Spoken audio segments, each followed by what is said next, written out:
I am living through the communization of the United States. It's like in China, where places will be listed as anti-regime or anti-communist. You launch the app and search, only to be hit with an alert emblazoned with an ominously large exclamation point: business accused of racist behavior. The R word. That puts a company out of business.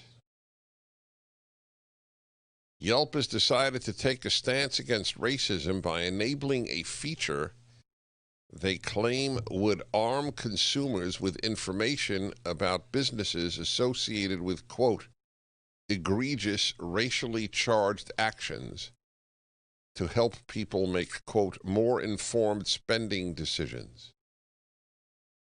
In reality, Yelp is introducing a rudimentary social credit system. Please hear this.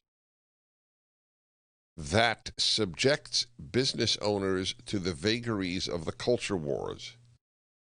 No stranger to controversy, Yelp has previously been embroiled in lawsuits alleging that it forced companies to pay for advertising on its platform and withheld positive reviews as leverage until they gave in.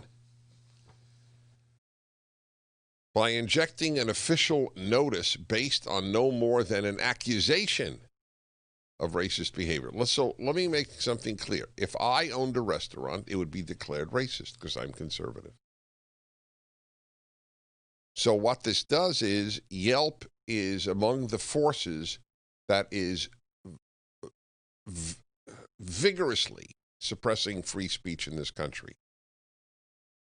This is why conservatives feel constrained to keep quiet, to fake who they are. That is why the left asks after elections, where are all these people from? Because you don't hear from all these people because they will be suppressed. See the article in the New York Times on talk radio? What was the charge against? It was like a joke. I'll read it to you later. They'll come after talk radio if the Democrats win. We're sort of under their radar.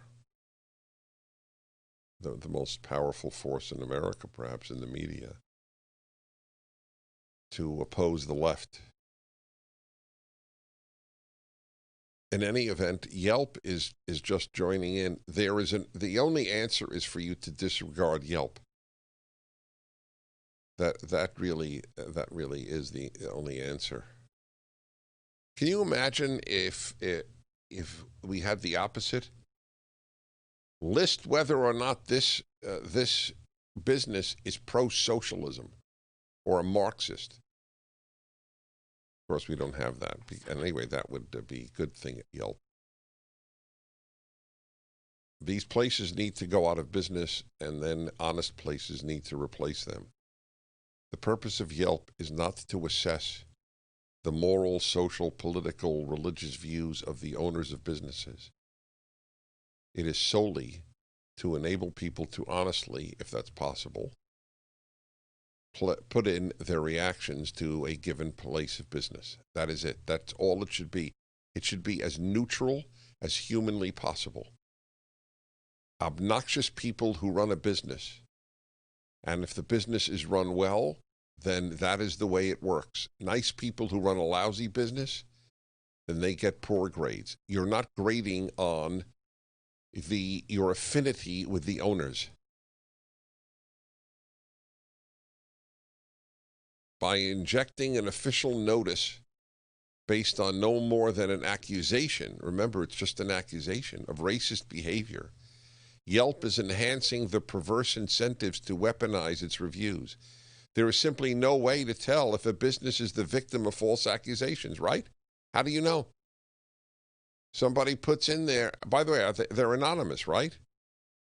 Yelp reviews? They're both. And even if it's not, so what?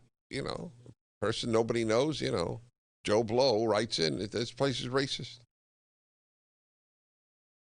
There is simply no way to tell if a business is the victim of false accusations, especially given the frenzied pace of social media pile-ons. For an industry that runs on razor-thin margins, every day that a restaurant's reputation is sullied is a day that edges it closer to financial ruin. Then they give the example of Gibson's Bakery, which I covered here. Was it at Oberlin?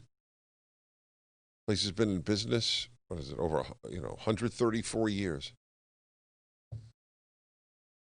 1-8-Prager-776. Very scary things happening in the United States, much scarier than COVID-19.